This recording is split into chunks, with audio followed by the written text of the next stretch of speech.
Quand je parlerai la langue des anges, quand je parlerai la langue des hommes, quand j'aurai le don de prophétie, la science de tous les mystères, et quand j'aurai la foi jusqu'à transporter les montagnes, si je n'ai pas l'amour,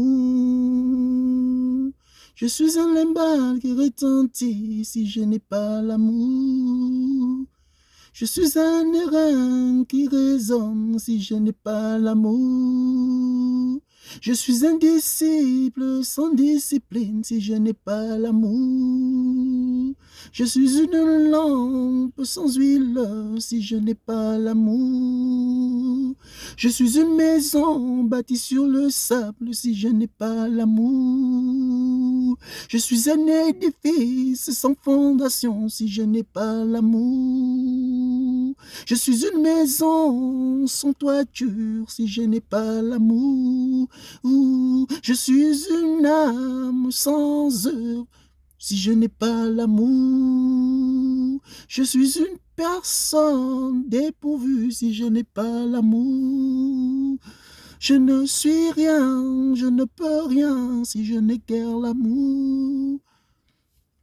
Alléluia, c'était un cantique comme ça. Excusez-moi, je partageais un petit cantique. Maintenant, là, je vous partage un autre cantique. C'est un autre cantique. Vous savez, moi, je crois mordicus que tous les enfants du Seigneur ont des dons spirituels. Et les dons spirituels sont donnés par le Saint-Esprit. Donc, il n'y a pas une exclusivité dans l'Église, c'est-à-dire dans le corps de Christ, aux gens à une catégorie de choses. Certes, il y a des gens qui excellent beaucoup plus dans ce sens-là parce qu'il y a des dispositions naturelles, il y a le talent, certes, il y a le travail, oui, et il y a aussi la passion, voyez-vous? Mais normalement, un enfant du Seigneur doit chanter pour le Yahweh parce qu'il est dit que chanter des cantiques et des hymnes de tout votre cœur à Elohim, notre Yahweh, créateur du ciel et de la terre. Donc, moi, je suis dans cette doctrine qui consiste à complètement rejeter en bloc qu'il y a des gens qui ont des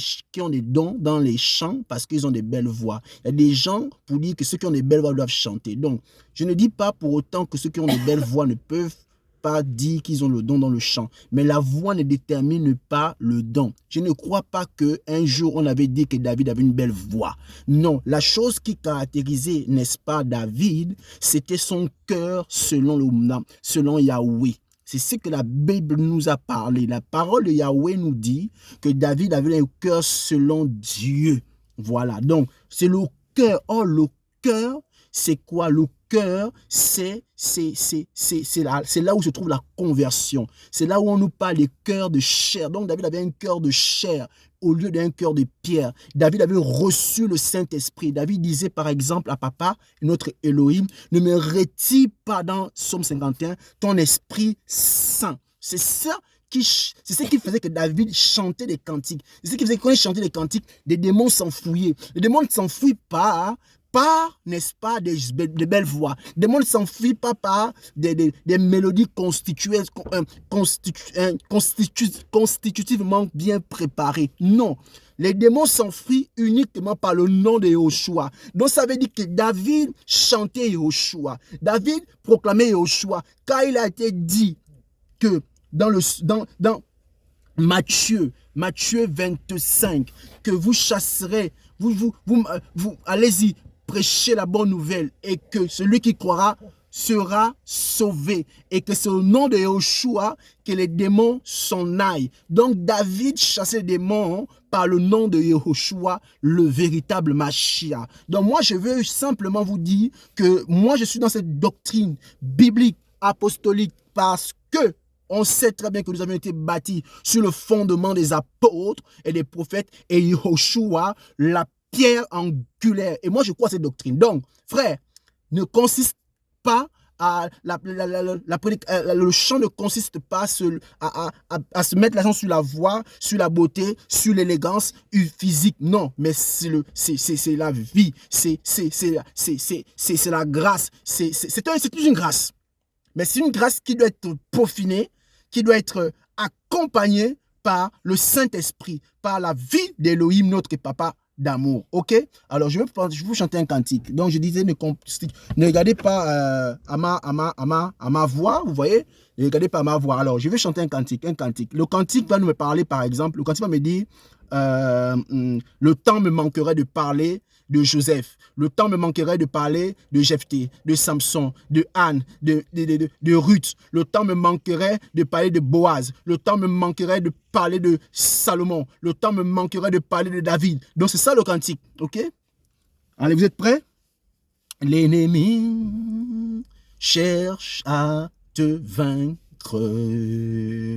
lorsqu'il voit la paix d'Élohim sur ta vie. L'ennemi cherche à te renverser lorsqu'il voit le bâton d'Élohim sur ta main. Mais ne crains rien, l'ange de Yahweh campe sur ceux qui le craignent. Souviens-toi du prophète Ézéchiel. Souviens-toi du prophète Ésaïe. Souviens-toi du prophète Élia. Souviens-toi du prophète Jérémie. Le temps me manquerait de parler de Samson. Le temps me manquerait de parler de Daniel. Le temps me manquerait de parler de Shadrach, Meshach et Abednego. Le temps me manquerait de parler de Aaron. Le temps me manquerait de parler de Salomon. Oui, frère, voici le cantique. Hein? Donc, on bénit Mashiach qui nous a mis au monde vivant. Et pour l'éternité, il nous gardera parce que nous avons cru en lui et parce que il est capable de nous conserver jusqu'à l'éternité, pourvu que nous restions attachés à lui pour toujours. Ok? Je vous bénis.